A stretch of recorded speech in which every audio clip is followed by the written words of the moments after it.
इंशाअल्लाह गुजारिश है सूरह फातिहा की जनाब अथर अली करबलाई साहब के लिए आपने पढ़ा, इब्न अबुल हसन साहब और मरहुमा अमसल ज़हरा और तमाम मरहुमीन मरहुमात एक मरतबा और फातिहा पढ़ लेते।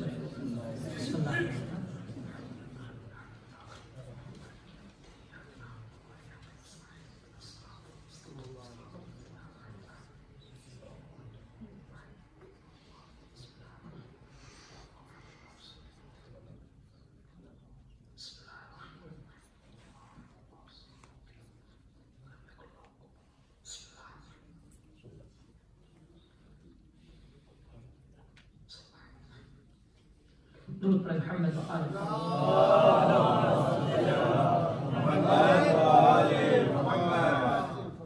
तो जान मोहतरम इंसान ये वक्फा जो होता है 15 साल की उम्र से लेकर और 55 साल तक, कुछ लोगों के और ज्यादा भी हो सकता है, लेकिन ये मैं औसत बता रहा हूँ। इतने में इंसान के आज़ा व जवारे बाकायदा मजबूत होते हैं, उन पे बाकायदा गिरफ्त होती है।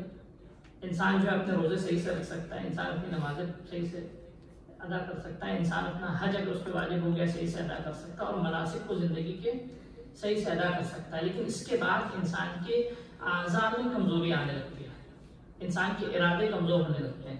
देखिए आज़ा और जवारे की कमजोरी से ज्यादा इंसान के इरादे की कमजोरी नुकसान देती है। इसलिए आज़ा और जवारे की कमजोरी से यानी मजबूती से ज्यादा इंसान के इरादे की मजबूती होनी चाहिए।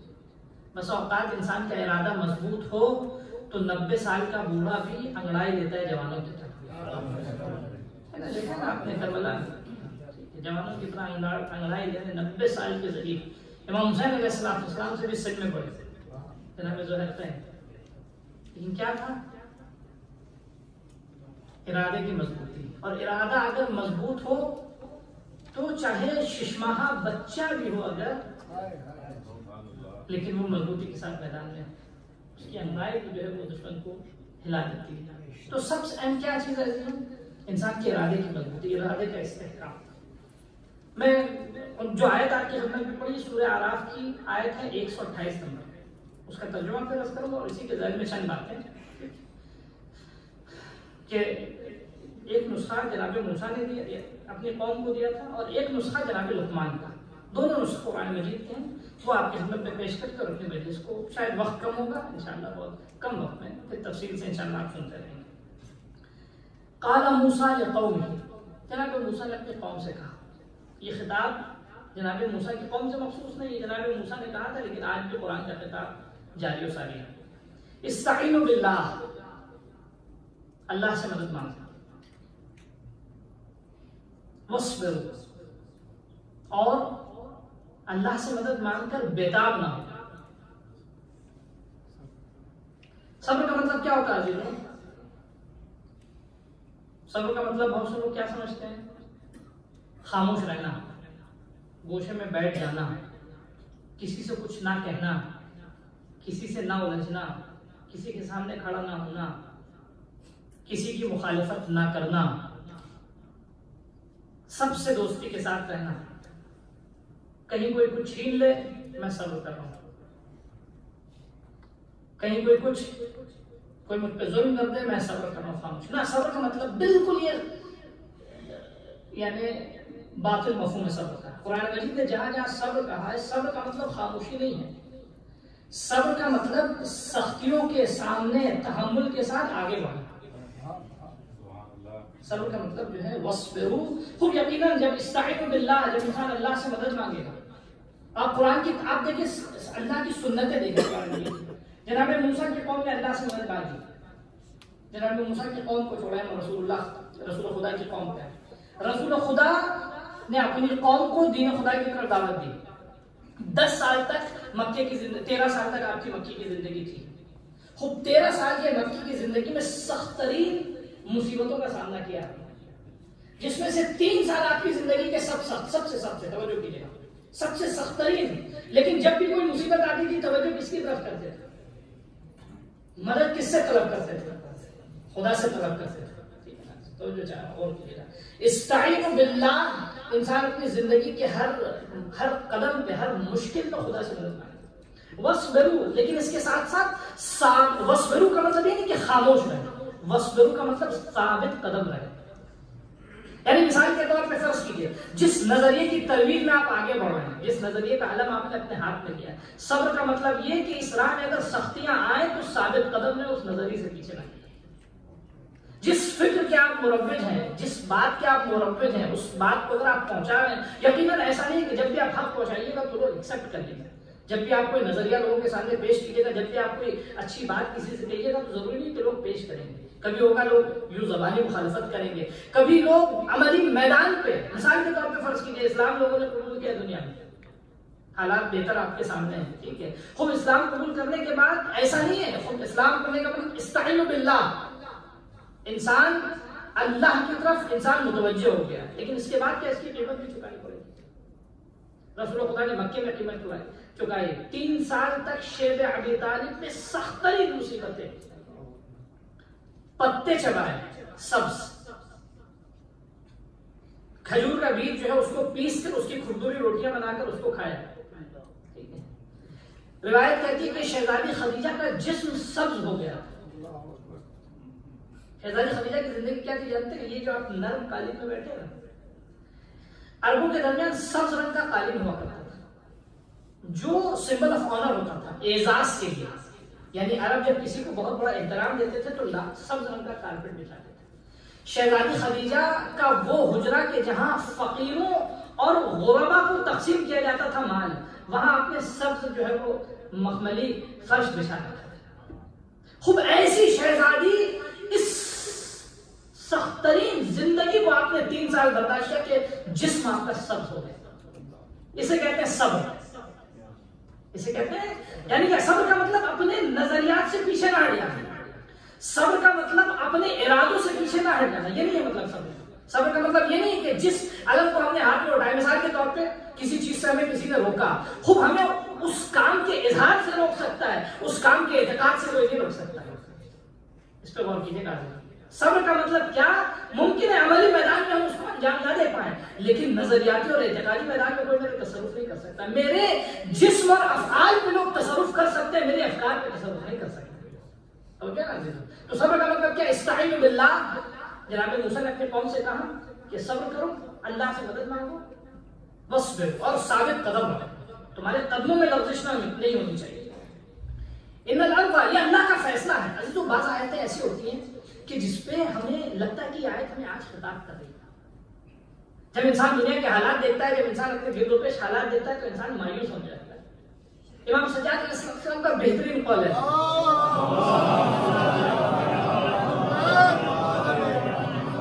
और रसूल खुदा की भी रिवायत है, इज़ा तबसत अलैकुम अल-फितन, जब चारों तरफ से तुमको फितने अपने लपट में घेर लेना, फ़अलैकुम बिल-कुरान, तो तुम अल्लाह की किताब को हाथ में ले लेना।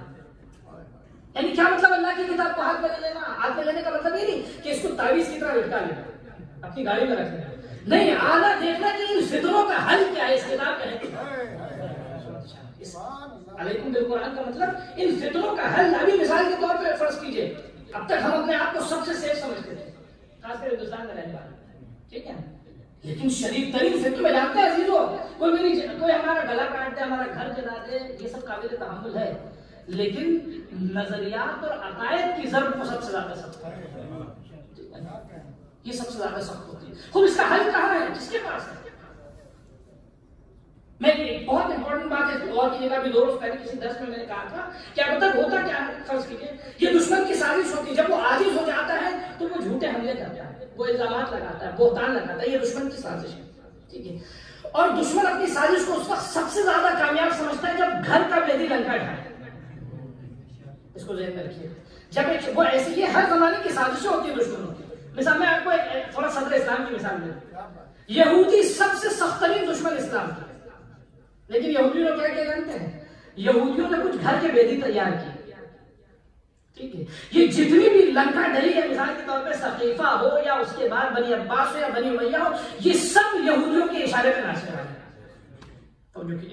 तो ये हर दौर का एक फॉर्मूला होता है कि बाहर से अगर कोई हमला करेगा तो सब इकट्ठा हो जाएंगे, अंदर से एक शैतान को तैयार करो। अच्छा, ऐसे एतराज़ात कुरान मजीद के लिए सूरह लुकमान की एक आयत अजीब आयत और 12 इस तरह की आयत अल्लाह ने कुरान मजीद में पेश की।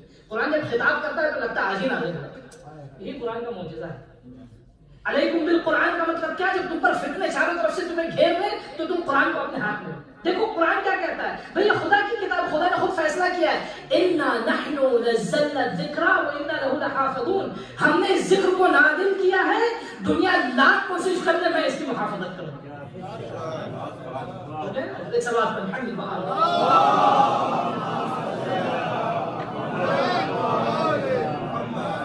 मैं आपको असली मंजिल की तरफ देखा, ठीक है? दुश्मन कोशिश करता है ना क्या, इल्जामात लगाने की कोशिश करता है। तो एक सूरत होती है सिर्फ अपने बचाव की, डिफेंस की। कुरान मजीद ने कितनी अच्छी ताबीर सूरह अनकबूत का नाम सुना है ना आप सबने, ठीक है? सूरह अनकबूत में अल्लाह ने यहूदियों को खिताब किया है, ठीक है? लेकिन यह खिताब कुरान मजीद का आम खिताब है कि वो लोग के जिन्होंने अल्लाह के मुकाबले में दीन तैयार किया, उनकी मिसाल मकड़ी के जाल के मुताबिक है। यानी क्या मिसाल, उनकी मिसाल क्या है? यानी वो कमजोर, उनका जिस्म कमजोर नहीं, उनके अकायद की मिसाल मकड़ी के जाल की तरह है, उनके नजरियात की मिसाल मकड़ी के जाल की तरह है। वो जिन चीजों का आलम हाथ में लिए हुए हैं उसकी मिसाल मकड़ी के जाल की तरह है कि हल्की सी झड़प जो है, वो हल्का सा अगर उसको झड़क दिया जाए, मकड़ी के जाल को हल्का सा हिला दिया जाए तो मकड़ी का जाल टूट जाता है। इन्ना औहनल बुयूत लबैतल अनकबूत, हम अब तक दिफा कर रहे हैं। अभी मिसाल के तौर पर देखिए पूरे हिंदुस्तान में हर तरफ जो है वो लानती लानती लानती लानती कर रहे हैं, ठीक है, बहुत अच्छी बात है। वो लानती भी है, मुर्तद भी है, वो काबिल जिक्र नहीं है। अफसोस का मकाम ये है, मैंने एक जगह मजलिस में भी दर्स में कहा था, आपकी खिदमत में अर्ज करें कि अबू जहल, उसकी खासियत क्या थी? अबू जहल था, लेकिन जब उसको इस्लाम से मुकाबला करना था तो वो क्या करता, उसको इतना एहसास था अपने जहल का, वो मक्के के अदीबों को तलाश करता। जो चाह रहा हूं, ये शख्स इस कदर जाहिल है कि जिसको अपने वजूद का पता नहीं, एक चोर, डकैत, गुंडा, बदमाश, वो आके इस्लाम की बुनियादों पर हमला करे। इसकी क्या हैसियत? सबसे पहले इसके नजरियात की इल्मी हैसियत तो कोई नहीं। क्यों इल्मी हैसियत क्यों नहीं है? एक शख्स बदनाम जमाना, बदमाश जमाना, मैं एकदम हकीकत अर्ज करूं, ठीक है? इसके सब दुनिया इसके बारे में खूब। अब ऐसा शख्स, अगर इसकी मिसाल ऐसी कि रास्ते का राहगीर, एक पागल जो अपने हवास मसल खत्म कर चुका है, दीवाना हो चुका, वो आके बात करे। फर्ज कीजिए एक शख्स जो है जिसने इल्म तिब के बारे में कुछ नहीं पढ़ा, जिसने फर्ज कीजिए इंजीनियरिंग के बारे में कुछ नहीं पढ़ा, जिसने मिसाल के तौर पे तिजारतों की मेहनत के हवाले से कुछ नहीं पढ़ा, वो आके तिजारत के बारे में और इंजीनियरिंग के बारे में और इल्म तिब के बारे में और एमबीबीएस और डॉक्टरी के बारे में आके यानी जो है नमक आजमाई कर, नजरिया पर्दाजी कर, तो आप उसको एक्सेप्ट करेंगे? अगर वो कुछ कह भी रहा है तो आप क्या कहेंगे? आप कहेंगे पागल कह रहा है। मैं सबसे ये गुजारिश कर रहा हूं, इस शख्स को मुर्तद तो काफिर कह के इतना बढ़ाइए नहीं, कहिए पागल हो चुका है, फिर उसकी बात की कोई हैसियत ही नहीं है, ठीक है ना? अब पागलों को हायर करने वाले उससे बड़े पागल।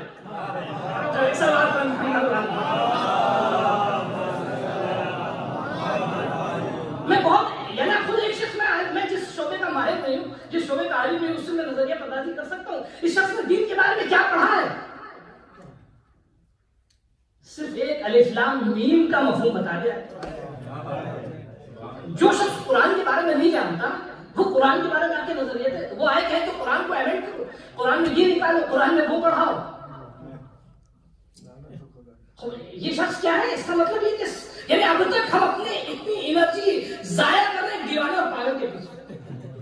इसको ध्यान रखिएगा, अगर सोशल नेटवर्क पे बॉयकॉट करना है तो ये ना कीजिए मुर्तद का बायकॉट, एक दीवाने पागल अकल से पहले इंसान का बायकॉट, ये आप उसको लगाइए। मुर्तद को काफिर को अकल पढ़ा, मतलब सलमान रुश्दी काफिर था, मुर्तद था, लेकिन पढ़ा लिखा था, ठीक है?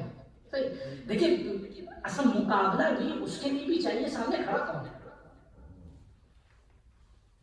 हम जब लड़ने जा रहे हैं, हम एक शुजा बहादुर इंसान को सामने भेजे, ऐसे के सामने कि जिसको आप कस के छींकिए तो गिर जाए, ठीक है? ये शख्स ऐसा है, नजरियात के मैदान में इसके सामने अगर कोई आलिम इल्मी एतबार से छींक देने में गिर जाएगा, बदतमीजियों को होता रहेगा, ठीक है? तो ऐसे शख्स को क्यों इतने बड़े अल्काब से लगा? तो अब आपकी खिदमत में अर्ज करें क्या कैसे, ये तो एक डिफेंस है। एक तरीका ये है कि हमने लानतें भेज दी, शोर मचा दिया, एहतजाज हो गया, ये एक तरीका है।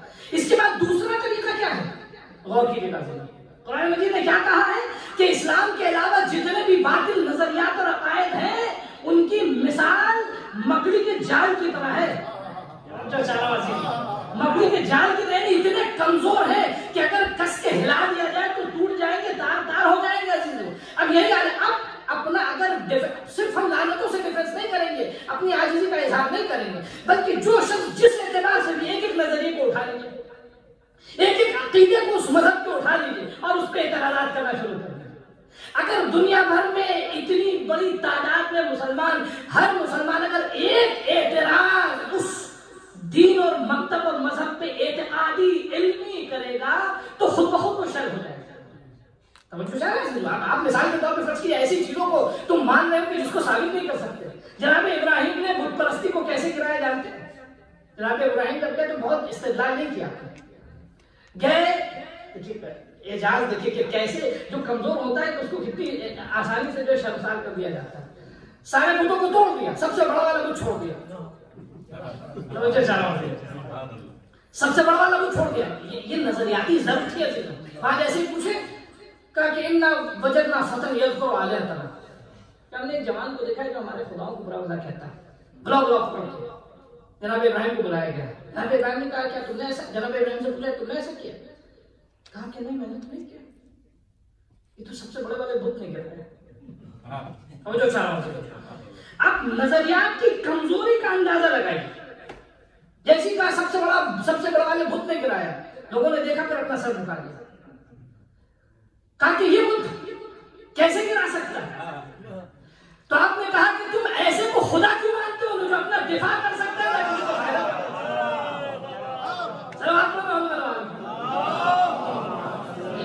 नजरियाती सर मैं करना क्या चाह रहा हूँ, मिसाल क्या कहना चाह रहा हूँ, यानी जिसके नजरियात इतने कमजोर हैं, मकड़ी के जाल की तरह है, उसके सामने आप आजिज़ी नहीं दिखाएंगे। हाँ सोशल नेटवर्क जो यूज करते हैं, फेसबुक मिसाल के तौर पे, यूट्यूब, जितने भी ट्विटर, जितने भी सोशल नेटवर्क, उसमें एक एक एतराज़ात कि तुम बुत परस्ती अपनी साबित कर दो। तुम मिसाल के तौर पे फर्ज कीजिए निजासतों को पीते उसको इल्मी एतबार से साबित कर दो। तुम्हारे लिए मिसाल के तौर पे फर्ज कीजिए क्या नाम है गाय की गलाजत में शिफा है, तुम उसको साबित कर दो। ठीक है ना? हम तो जो भी कहते हैं ये कहते हैं कि इल्म बाद में साबित करेगा, पहले हमारा नजरिया इस बात का है। हमारे दीन ने पहले साबित किया, बाद में इल्म साबित करेगा। हम तो ये कहते हैं और हम ऐसा महज दावा भी नहीं करते। इस्लाम ने 14 सदियों पहले जिन चीजों को बता दिया था, आज कुछ चीजों उसकी साबित हुई। मिसाल के तौर पे फर्ज कीजिए वुजू के सिलसिले में, मैंने शायद ये रिवायत आपके सामने नहीं पढ़ी, सलात पढ़ी रिवायत आपके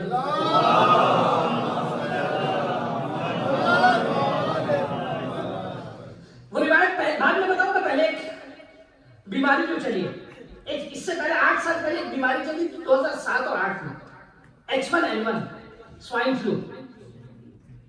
एक खंजीर से बुखार निकला था और अच्छी खासी तादाद में लोग दुनिया में मुताबिक मरे नहीं थे लोग, लेकिन हाँ सीना जकड़ जाता था, बिल्कुल सेक्रेशन, मरता नहीं था। तो उसके लिए डॉक्टर ने क्या कहा था कि आप मुस्तकिल पानी से अपने हाथ धोइए। बिल्कुल आज भी जो बीमारी चल रही है उसके लिए डॉक्टर अतिबा क्या कहते हैं कि मुस्तकिल पानी से अपने आप को हाथ सैनिटाइज कीजिए। सबसे बेहतरीन सैनिटाइजर, सबसे बेहतरीन ताकीब जो होती है वो किसके जरिए होती है? पानी के जरिए। जितने भी केमिकल्स हैं वो सैनिटाइज प्रॉपर पानी से इंसान जो है अपने हाथ को धोए तो उससे सैनिटाइज होता है उसका हाथ, उससे जरासीम मरते हैं। ठीक है? अच्छा, इंसान के जिस्म में जरासीम कहां से जाते हैं? मास्क कहां लगाया जाता है? मुंह और नाक में। ठीक है, सही। जरासीम का एक हिस्सा नाक, दूसरा हिस्सा मुंह, तीसरा हिस्सा हाथ। ठीक है, ये 3 हिस्से ऐसे कि जहां से जरासीम जाता है। अब सुनिए, इस्लाम ने कितने आसान तरीके से इंसान को जरासीम से महफूज रहने का नुस्खा दिया। क्या कहा? मिसाल के तौर पे दिन में कम से कम 3 टाइम तो वुजू है। ठीक है, अब उसके बाद रिवायत सुनो, इसको ध्यान में हमेशा रखिएगा। रिवायत कहती है, हदीस कुदसी है कि अगर एक शख्स रफ़े हाजत हो गया, वहां से वापस आया और उसने वुजू ना किया, तो हदीस कुदसी कहती है अल्लाह कहता है फक़द ज़लमनी, तो उसने मुझ पे जुल्म किया। ठीक है, वुजू करने के बाद 2 रकअत नमाज नहीं पढ़ी, फक़द ज़लमनी, तो उसने मुझ पर जुल्म किया। 2 रकअत नमाज पढ़ने के बाद मेरी बारगाह में दुआ ना मांगे, फकद ज़लमनी। ठीक है, इंसान वुजू ना करे रफ़े हाजत के बाद, अल्लाह पे जुल्म। वुजू के बाद 2 रकअत मुस्तहब नमाज ना पढ़े। मुस्तहब नमाज के लिए तरीका बता दूं, अगर बैठ के नहीं पढ़ सकता इंसान, चलते चलते भी पढ़ सकता है। ठीक है, अपने काम के दौरान भी आप पढ़ सकते हैं। उसके लिए किबला रुख भी होना चाहिए। ठीक है, वुजू करके आना, जैसे आप हमाम से निकले फौरन तकबीर की आवाज, हम तो दूसरा सूरा पढ़ना भी जरूरी नहीं है। इशारे से रुकू कीजिए, इशारे से सजदा कीजिए, इशारे से बिहौलिल्लाह, इशारे से अस्तगफिरुल्लाह, इशारे से सब कुछ। तशहुद सलाम ज़बान से पढ़ना है। 2 रकअत नमाज हो गई।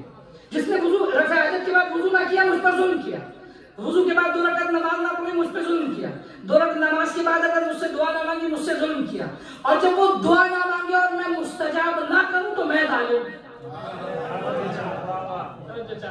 अगर मैं मुस्तजाब ना करूं तो कौन? खुदा करे मैं जालिम।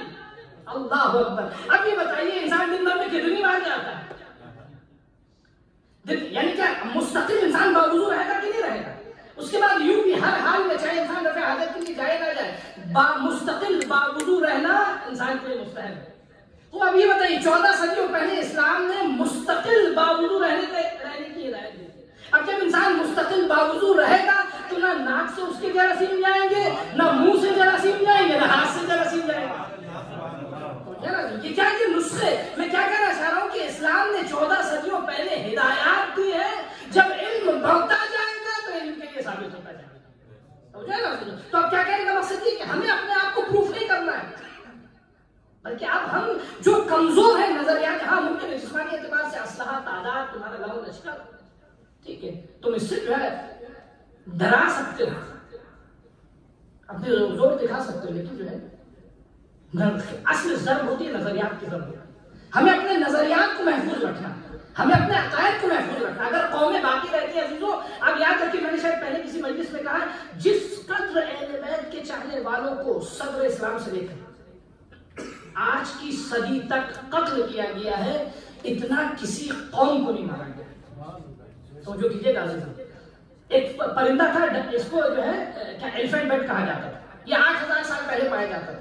ठीक है, एलिफेंट बर्ड इसलिए कहा जाता था कि क्या नाम है, जो है ये अपने पंजों पर हाथी के बच्चे को उठा लेता था। ठीक है, लेकिन इस परिंदे का इतना शिकार हुआ कि आज वो परिंदा खत्म हो गया। बहुत सी दुनिया में ऐसे जानवर पाए जाते हैं जो तारीख में थे कभी, आज उनके फॉसिल्स पाए जाते हैं, वो जानवर नहीं पाए जाते। क्यों? क्योंकि इसका तो उनका शिकार हुआ। कहने का मकसद ये कानून है दुनिया का, जिस कौम का जिस चीज का भी मुस्तकिल शिकार हो उसको खत्म हो जाना चाहिए। लेकिन तवज्जो की बात है कि इतने मारने के बावजूद भी, दीवारों में चुनने के बावजूद भी, खत्म करने के बावजूद भी ये कौम जिंदा है। क्यों जिंदा है? जिस्मों से नहीं जिंदा है, नजरियात से जिंदा है। तो कौम के सबसे अहम क्या जिम्मेदारी है? जो अकायद और नजरियात की पासदारी जरूरी है। साबित कदम इंसान कब रहता है जुल्म के सामने? साबित कदम इंसान कब रहता है सख्तियों के सामने? जब तक इंसान के नजरियात पुख्ता नहीं होंगे, जब तक इंसान के एतकादात पुख्ता नहीं होंगे, उस वक्त तक इंसान साबित कदम नहीं रह सकता। हम शिआरों और चंद आमाल के जरिए अपने दीन को नहीं बचा सकते, हम नजरियात के जरिए अपने दीन को बचा सकते। आइम्मा ने आमाल से ज्यादा नजरियात पे तवज्जो दिलाई। जब नजरियात पुख्ता होंगे, अकायद के मैदान में जब इंसान साबित कदम होगा, तब कहीं नजरियात के अमल के मैदान में इंसान साबित कदम होगा। पहले आप देखें, जब मैंने 12 मिसाल दी, जनाब वहब की अमली जिंदगी कितनी टुलानी थी। अमली जिंदगी जनाब वहब की इस्लाम में आने के बाद कितनी टुलानी थी? 10 दिन की। 10 दिन से ज्यादा का इस्लाम नहीं था जनाब वहब का। खूब अमाल के एतबार से देख लीजिए, अगर 10 दिन की 10 नमाज़ शब मिसाल के तौर पे 10 दिन की 10 जोहर, 10 असर, 10 मगरिब, 10 इशा, अमाल के एतबार से अभी तो ज़कात भी वाजिब नहीं हुई होगी, अभी खुम्स भी नहीं दिया होगा, अभी हज भी नहीं किया, उम्र में भी नहीं गया। तवज्जो चाहो, अमाल के मैदान में बहुत कम थे, लेकिन अमाल से ज्यादा नजरियात का इंसान का पुख्ता होना जरूरी है। अगर नजरिए के मैदान में इंसान का जब नजरिया सही पुख्ता हो जाएगा तो अमल के मैदान में भी वो कमजोर नहीं। लेकिन इंसान अगर ये सोचने का मैं ये कर लूं, नजरियात के एतकादात के मैदान में अगर वो कमजोर हो, आज कौन को क्या जरूरत है? क्या जरूरत? आज हम लोग को किस चीज की जरूरत है? कहीं भी रहे, यहाँ रहे, अपने मुल्क में रहे, ठीक है। हमें सबसे पहले अपने एतकादात को मजबूत करना जरूरी है। एतकादात में किन चीजों को अभी आपकी खिदमत में आयत पेश करूंगा और अपनी बात को मजबूत करूंगा। 2 नजरियात के मैदान में और उसूल जो जनाब लुकमान ने दिया। सल्लल्लाहु अलैहि वसल्लम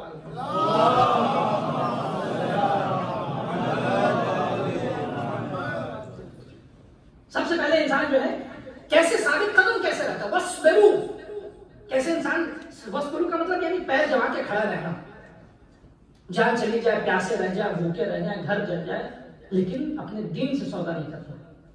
इसको कहते हैं वस्बिरू। सब्र का मतलब ये सब कुछ छिन जाए फिर भी हम साबित करें। खूब ये कब होता है?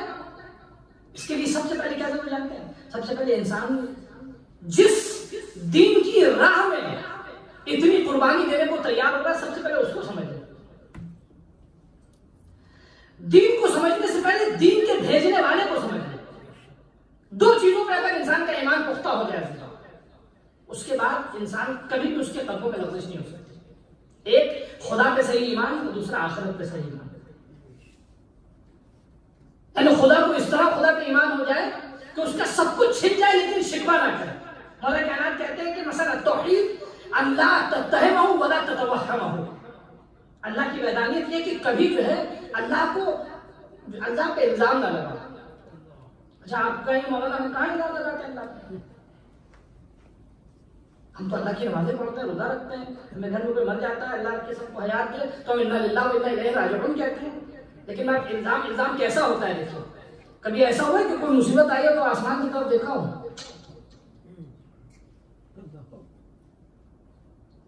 ये पिच के साथ जो आसमान की तरफ देखता है ना इंसान, ये जो है इसका मतलब इसके पास तौहीद नहीं है। और जो नाखास्ता तौर पे ये कह रहा है कि खुदाया जो तूने मेरे साथ किया है वो अच्छा नहीं किया है। समझ रहे? तो ऐसा इंसान कभी भी साबित कदम नहीं रह सकता। इसको अपनी मुश्किलों का सलूशन कहीं भी हल मिलेगा नहीं, वहां चलना ना। इंसान का कदम इसका तो साबित हो कि सब कुछ छिन जाए, अजीज गोद के पाले हाथ से छिन जाए, उसके बाद भी जब गुफ्तगू करे दुश्मनों के सामने असीरी के साथ जंजीरों में जकड़ने के बावजूद भी, बेरिदाई के बावजूद भी जब गुफ्तगू का आगाज तो बिस्मिल्लाह वल्हम्दुलिल्लाह। समझे ना? इसे कहते हैं ये ऐसा ईमान है। जरा का आप सुना अल्हम्दुलिल्लाह। ये इंसान साबित कदमी का ये कब होता है? जब इंसान खुदा को पहचानता। इंसान को ये यकीन हो जाना चाहिए कि उसने जो कुछ भी दिया है, जो कुछ भी किया है, वही इतना ज्यादा है कि हमारी 10 उम्र 10 जिंदगी भी नाकाफी होगी कि हम उसका शुक्र अदा करें। ठीक है, ये इतना ईमान इंसान को खुदा के ऊपर। दूसरा आखिरत का ईमान। आखिरत के ईमान की भी वो आयत मैं आपकी खिदमत में पेश कर दूं कि जो जनाबे लुकमान ने अपने बेटे को कहा था। इस आयत को हमेशा अपने ज़हन में रखिएगा। ये आयत जो है इसको हद तक तावीज़ बना के अपने साथ रखिए और अपने पास जब भी जिंदगी में कोई मुश्किल आए इसको आयत को देख लीजिए। बेहतरीन हिफ्ज़ है ये आयत। अक्सर लोग हिफ्ज़ मांगते हैं ना कि ये तावीज़ मिल जाए, वो तावीज़ मिल जाए। ये मैं आपको हिफ्ज़ दे रहा हूं, इस आयत को अपने ज़हन में रखिए। क्या वो हिफ्ज़ देखिए, या बुनैया, कसम खुदा की इससे बेहतरीन आयत है कुरान मजीद की। सारी आयत बेहतर है लेकिन ये इससे बेहतरीन हिफ्ज़ आपको नहीं नजर आएगा।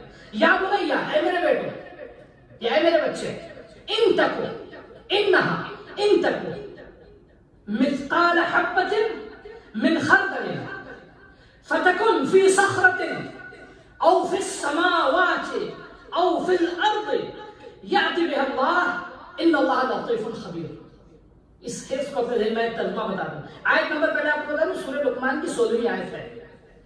ऐ मेरे बेटो, इन्नहा इन तको मिस्काल हब्बतिन, ऐ मेरे बेटो, तुम जो कुछ भी अमाल अंजाम दोगे, तुम जो कुछ भी करोगे, तुम जो कुछ भी किसी को दोगे, तुम जो कुछ भी किसी से लोगे, तुम जो कुछ भी किसी को अपनी जबान से कहोगे, तुम जो इशारे किसी के लिए हंसोगे, किसी के लिए रोगे, किसी के लिए मुंह अबस बनाओगे, किसी के लिए मुस्कुराओगे, अपनी आंखों को खोलोगे, अपनी आंखों को बंद करोगे, अपने पलकों के इशारों को, जो कुछ भी तुम करोगे मेरे बेटो, अगर मिस्काला हब्बतिन, एक हब्बा दाने को कहते हैं, एक मिस्काल बराबर दाना भी होगा तो वो चाहे चट्टान के ऊपर हो, आसमानों में हो या जमीन की तह में हो, अल्लाह उसे तुम्हें दुनिया और आखिरत दोनों में दिखाएगा।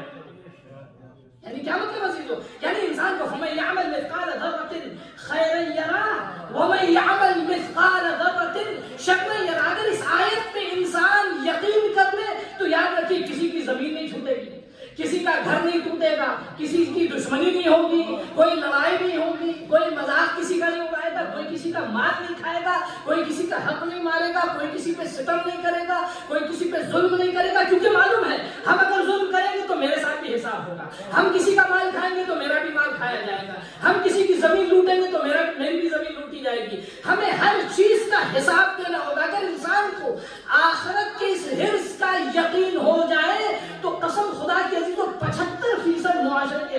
दाखिल हो जाए। इस हिफ्ज को अपने साथ हमेशा रखिएगा। बहुत सारा जब इंसान की जबान से कोई जुमला जैसे निकालेगा फौरन उसे एहसास होगा नहीं मुझे इसका जवाब देना है। मैं अगर किसी का मजाक उड़ा रहा हूं उसे ये यकीन हो जाए कि अगर मैं किसी का मजाक उड़ाऊंगा तो मेरा भी मजाक उड़ाया जाएगा, तो खुद माशरे में मजाक उड़ाना बंद हो जाएगा। अगर मैं किसी को मारूंगा, सितम करूंगा, ये दिखाऊंगा कि मुझ में ताकत ज्यादा है, मुझ में जुनून ज्यादा है, मुझ में जोश ज्यादा है, तो अल्लाह किसी ऐसे को मेरे ऊपर मुसल्लत कर देगा कि वो मुझसे ज्यादा जोर दिखाए। अगर इंसान को यकीन हो जाए अजीजों, अब आप ये बताइए वो जाहिल जो इस्लाम और कुरान पे एतराज कर रहा है, अगर ऐसे इंसानी उसूल अपने उस मुल्क को हम अगर दिखाने और उस मुल्क में अमल होने लगे तो 90% मुल्क की मुश्किलें हल हो जाएंगी। आज जितने लुटेरे मुल्क को लूट के भाग रहे हैं उनके सामने अगर सही मानू में आए थे आ जाए तो मुल्क की डकैती खत्म हो जाएगी। अपनी कौम में कितने झगड़े हो रहे हैं जमीनों के, कोर्ट में कितने केस पड़े हैं, कितनी तलाकों के केस पड़े, कितनी लड़कियां अपने घर में बैठी हैं।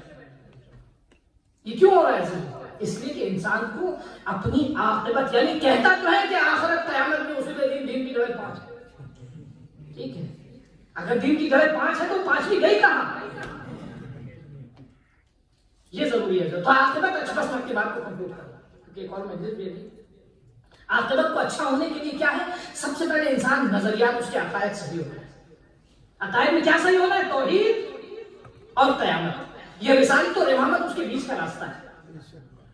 सही तौहीद तक पहुंचाना और सही कयामत तक पहुंचाना यह रसूल और इमाम का काम है। इसलिए ये इसको उसके बाद क्या है? 5 नुस्खे जनाब लुकमान ने दिए, वो मैं आपको बता दे रहा हूं, उसका तर्जुमा दिल्ली नहीं करूंगा। या बोलिया तो अल्लाह पे ईमान रखो, कयामत पे ईमान रखो। उसके बाद क्या करो? आकिमिस सलात, नमाज कभी ना छोड़ो। वामुर बिल मारूफ वन्हा अनिल मुनकर, अमर बिल मारूफ करना और नही मुनकर करना। सूरह लुकमान की 16वीं आयत से लेके आप जो 20वीं आयत तक देखिएगा, 21वीं आयत तक। अमर बिल मारूफ करना, अच्छी बात की हिदायत करना, बुराई बातों से रोकना। वस्बिर मा असाबक, और जो कुछ अमर बिल मारूफ आप करेंगे, अभी मैं आपसे कुछ कहूं आपके मिजाज पे गिरा गुजरेगा तो आप मुझे सलाम करना छोड़ देंगे। होता है कि नहीं माशरे में? ठीक है, आप मौलाना ज्यादा बोले तो चलो भाई मौलाना को आइंदा साल से नहीं बोला। क्यों होता है? भाई मौलाना ज्यादा बोलते हैं, तो इसके लिए क्या करना होगा मौलाना को? वस्बिर अला मा असाबक। मुमकिन है तुम चलो बात करना छोड़ दें, तुम्हें सलाम करना छोड़ दें, तुम्हें दावत देना छोड़ दें, तो क्या है? वस्बिर, साबित कदम रखना, अपने उसूलों से सौदा ना करना। होता क्या है? इंसान के पास जब सख्ती आती है तो उसूलों से सौदा करने लगता है। बस फिर आलम है जनाब लुकमान ने नसीहत की। उसके बाद क्या फरमाते हैं? इन्ना ज़ालिका मिन अज़्मिल उमूर, उसूलों से सौदा ना करना ये अज़्म उमूर, इंसान के अज़्म इरादे की दलील है। उसके बाद बोला तो साइर खद्दका लिन्नास वला तमशी फिल अर्ज़ मरहा, ये अखलाकी समाजी नसीहत है। गुरूर से अपने गाल को ना हिलाओ कि मैं भी कुछ हूं, ठीक है। वला तमशी फिल अर्ज़ मरहा, दूसरों को हकीर ना समझो और जमीन पे गुरूर के साथ ना चलो। यानी क्या मतलब? सादे लफ्ज़ों में कहूं, ये ना सोचो कि तुम्हारे पास कुछ है, ये सोचो कि लम्हे भी नहीं लगेंगे खुदा को इसे खत्म कर देंगे। लम्हों में खत्म हो जाता। फिरौन खुदा था जमीन का, लम्हे लगे खुदा को उसे डुबोने दे। तो इंसान ये ना सोचे कि मेरे पास कुछ है, ये सोच ले कि लम्हे भी लगेंगे, शायद लम्हे से कम, ठीक है, इसके खत्म होने। तो इंसान को क्या करना चाहिए? ये 5 नसीहतें जो है जनाब लुकमान की, तवज्जो कीजिएगा। तो एक सवाल पर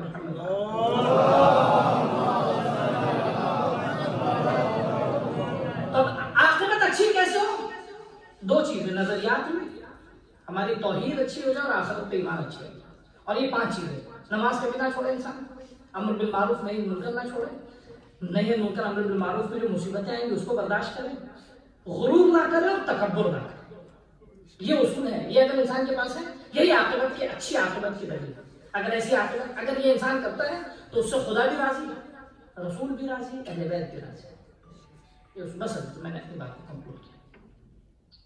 एक तारीख के मुताबिक आज जो है शहजादी की शहादत से मुताबिक 3 रिवायतें हैं। 2 रिवायतें ज्यादा मशहूर, एक सबसे ज्यादा मशहूर 3 जमात सानी वाली, एक उसके बाद थोड़ी शोहरत है उसको 13 जमात अव्वल वाली, और एक 40 दिन वाली भी रिवायत है। कि 40 दिन में रसूल खुदा की आंख बंद होने के बाद जो है शहजादी की शहादत।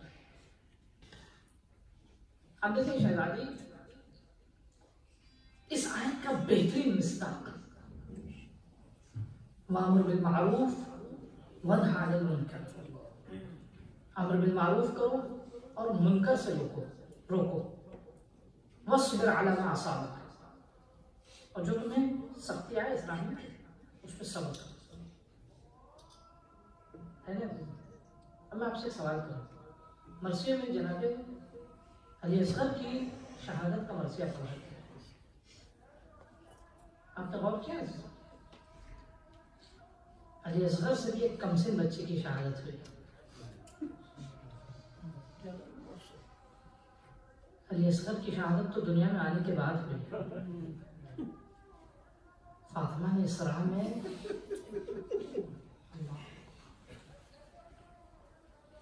उस बच्चे को शहीद किया कि जो अभी वजूद नहीं आया।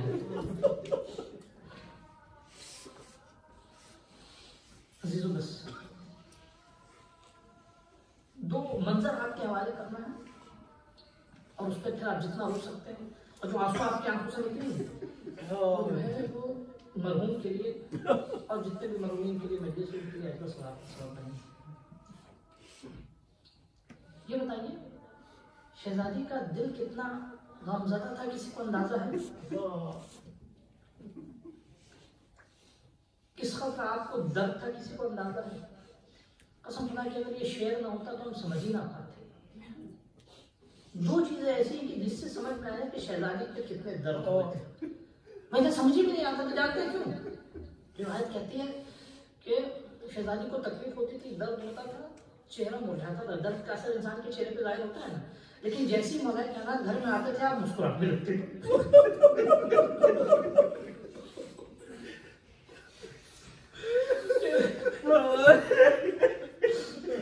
चेहरे पे क्यों जानते हैं? मैं नहीं चाहती कि अली मेरा दर्द देखे, क्योंकि शहजादी को अंदाजा था कि अली बर्दाश्त नहीं कर पाएंगे। दो चीजें ऐसी जिससे अंदाजा हुआ हमें कि शहजादी को कितना दर्द था। एक तो वो शेर है, सुब्बत अलैहि मसाइब अन्नहा सुब्बत अलैहि नहार यहाँ पे ऐसे मसाइब आए तो रात में तकलीफ। यानी कि आज जो कहते हमने ये तो सुना है कि इंसान जो है सख्तियां जिंदगी की इंसान को 1 साल 2 साल में इंसान को जलील बना देते हैं, बूढ़ा कर देते हैं, इंसान के बाल सफेद हो जाते हैं। अल्लाह 40 दिन में 90 दिन में एक 18 साल की जवान खातून के बाल सफेद हो जाते हैं।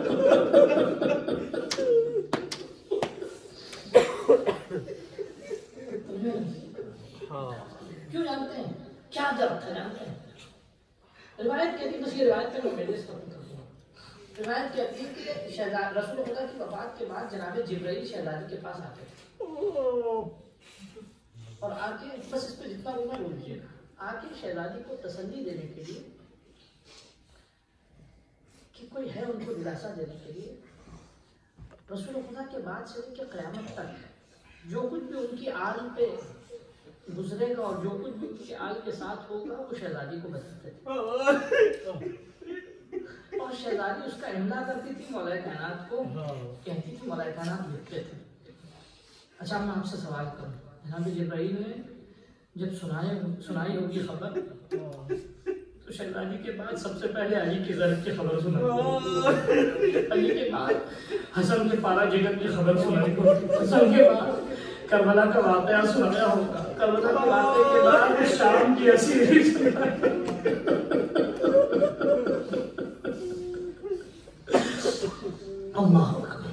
वो तमाम मनाज़िर सुनाए अजीजों। गम सुन के इंसान जो है इस मरहले पे पहुंच जाता है। इस कदर 3 महीने के अरसे में या 40 दिन के अरसे में इस कदर गम की दास्तानें सुन ली थी कि क़यामत तक जितने भी मज़ालिम होंगे आपकी आल में वो सब आपने सुना। अच्छा, यही वजह थी जब जाने लगी ना आपने इस दुनिया से आखिरी वसीयतें की मौलाए कायनात से। बस अपनी मजलिस खत्म कर रहा हूँ। खुदा आपकी इन बहते आंसुओं का अजर जो है आपके मरहूमीन को दे इंशाअल्लाह। कहती है ए अली, अबू अल हसन, ए अली मेरे बच्चों का ख्याल रखिए, मेरे हसन हुसैन का ख्याल रखिए। ऐसे तो बादल बाग मुकातिल कहते हैं कि बच्ची के लिए आपने वसीयत की कि अली मेरी ज़ैनब का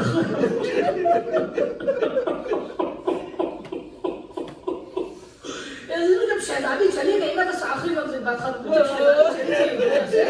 तो इसका तो बच्चे बेताब हुए कि गुस्ल के बाद जब मौला कायनात ने बच्चों से कहा कि हलुम कुछ ज़रूर में उम्मकुम, बच्चों आओ अपनी अम्मा से आखिरी तो बच्ची आए क्वेश्चन आके खड़ी हो गई, माँ पे खुद को गिरा दिया।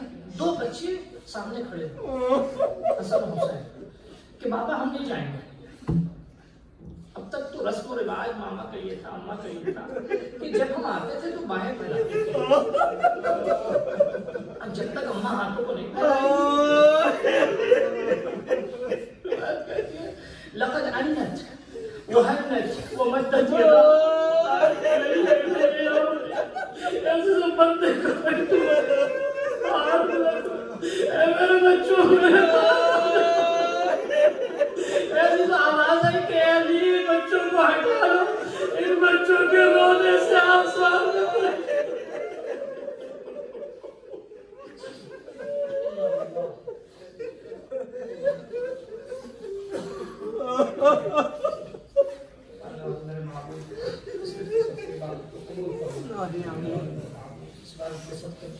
हमारे तमाम गुनाहों को माफ फरमा, रोज़े जुमा इमाम के ज़ुहूर का दिन, इमाम के ज़ुहूर में ताज़ीम फरमा, दुनिया और आखिरत की खौफ ज़िल्लत से महफूज़ फरमाने वाले मेरे माबूद, हाज़िरीन मजलिस की दुनिया और की जो भी हाजत है उनको पूरा फरमा, हमारे मरहूमीन और खासकर मकबूल नज़र मरहूमीन के दर्जात को बुलंद फरमा। खुदाया हमें दीन की पासबानी की तौफीक अता फरमा, हमें दीन की हिफाजत की तौफीक अता फरमा। खुदा हमसे राज़ी हो, अहले बैत हमसे राज़ी हो, इमाम ज़माना हमसे राज़ी हो। खुदाया उलमा इकराम फ़ौक़ मराज तक़लीद को बिखुसूसियत सिफ़ानियत लख़म तूल उम्र सेहत व सलामत आफ़ियत अता फरमा, उनका साया हमारे सर पे दायम कायम रहे। हक़ के नाम जितने इनकलाब में वो इमाम ज़माना के इनकलाब से मुत्तसिल हों, इमाम का ज़हूर हो, हम और हमारी नस्लें इमाम के नासर व मददगार बनें। रब्बना तक़ब्बल मिन्ना इन्नका अंतस समीउल अलीम व तुब अलैना इन्नका अंतत तव्वाबुर रहीम। गुज़ारिश एक मरतबा सूरह अल-हम्द और 3 मरतबा सूरह इख़लास पढ़कर जनाब मरहूम अत्थर करबलाई साहब और